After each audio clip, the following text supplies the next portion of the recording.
प्रिय श्रोताओं, आपका स्वागत है। पहले किसी गांव में एक मनुष्य रहता था।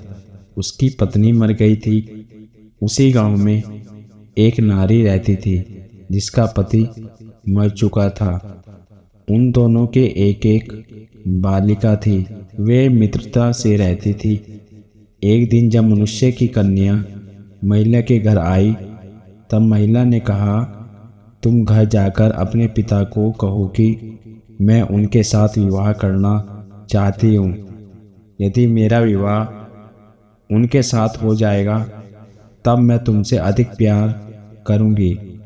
जब बालिका अपने घर आई तो उसने सारी बात पिता को कह सुनाई। पिता ने कहा, क्या करूँ?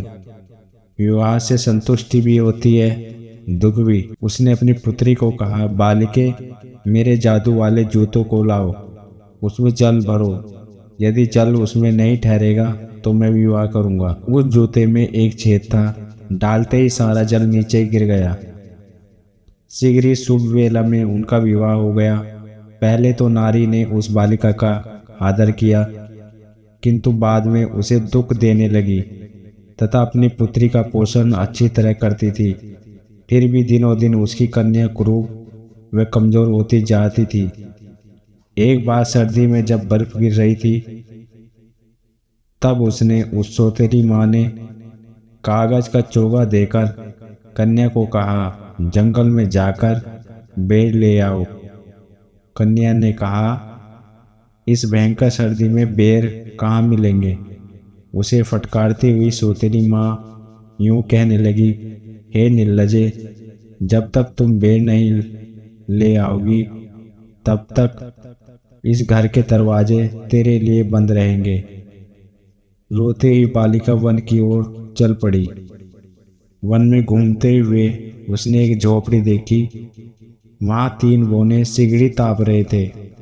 जब वहां बैठकर वह कन्या भोजन करने लगी थी, तब सफेद मूछे वाले बौने ने कहा, हमारे लिए भी कुछ भोजन दो। उन चारों ने अच्छी प्रकार बांटकर भोजन किया। सफेद मूछों वाले बौने ने कहा, तुम इस भयंकर शीत में कैसे आई? उसने सारा वृत्तांत सुनाया।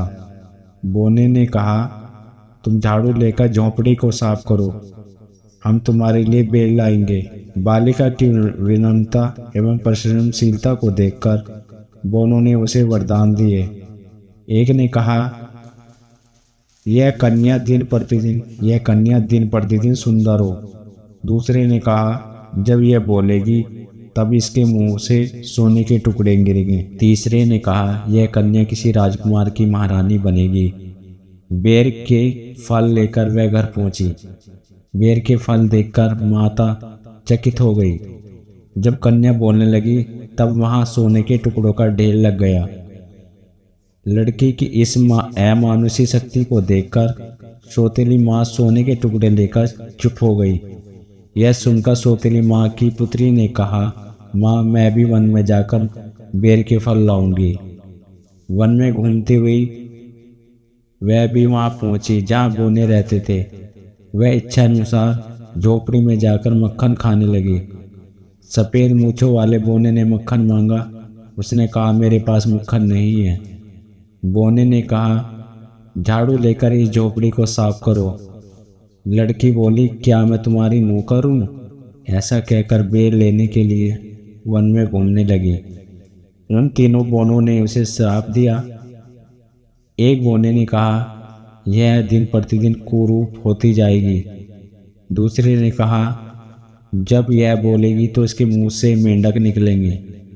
तीसरे बौने ने कहा, यह दुखित होकर मरेगी। कहीं भी उसे बेर नहीं मिले और वह घर पहुंची। जब वह बोलने लगी तब उसके मुंह से मेंढक निकले। पुत्री की यह स्थिति देखकर माता बहुत दुखी हुई। एक दिन सौतेली माँ ने पुत्री को कहा, इस जाल को लेकर बर्फ में गाड़ दो। वह वैसा ही करने लगी। उसी मार्ग से एक राजा जा रहा था। सुंदर बालिका को देखकर उसने कहा, सुंदर बालिके, क्या तू मेरे साथ विवाह करेगी? बालिका ने कहा, यह मेरा महान सौभाग्य होगा। राजा बालिका को राजमहल में ले आया और उन दोनों का विवाह हो गया। एक वर्ष बाद उसने एक पुत्री को जन्म दिया। जब सौतेली माँ ने सुना कि वह कन्या महारानी बन चुकी है, तब एशिया से अपनी लड़की के साथ राजभवन गई तथा कहने लगी, हे पुत्री, तुम मुझसे सलाह लिए बिना ही यहाँ आ गई। बालिका ने सौतेली माता का सत्कार किया, परंतु दूसरे दिन जब राजा नगर के बाहर गया हुआ था, तब उन दोनों ने उस लड़की को पकड़ा और राजमहल के समीप ही नदी में डाल दिया तथा अपनी लड़की को उसके स्थान पर सुला दिया। राजा अपने महल में लौटा, तब सौतेली माँ ने कहा, मेरी महारानी बेटी सोई हुई है, आप विश्राम कीजिए। राजा लेट गया। इधर महारानी नदी को पार कर निकल गई। उसने सारी कहानी राजा को सुनाई। क्रुद्ध होकर राजा ने सौतेली माँ को तथा कुरूप बालिका को पेटी में बंद करके पहाड़ की चोटी से उन्हें गिराने का आदेश दिया। इसलिए किसी ने कहा है, मनुष्य जैसा कर्म करता है वैसा ही फल मिलता है।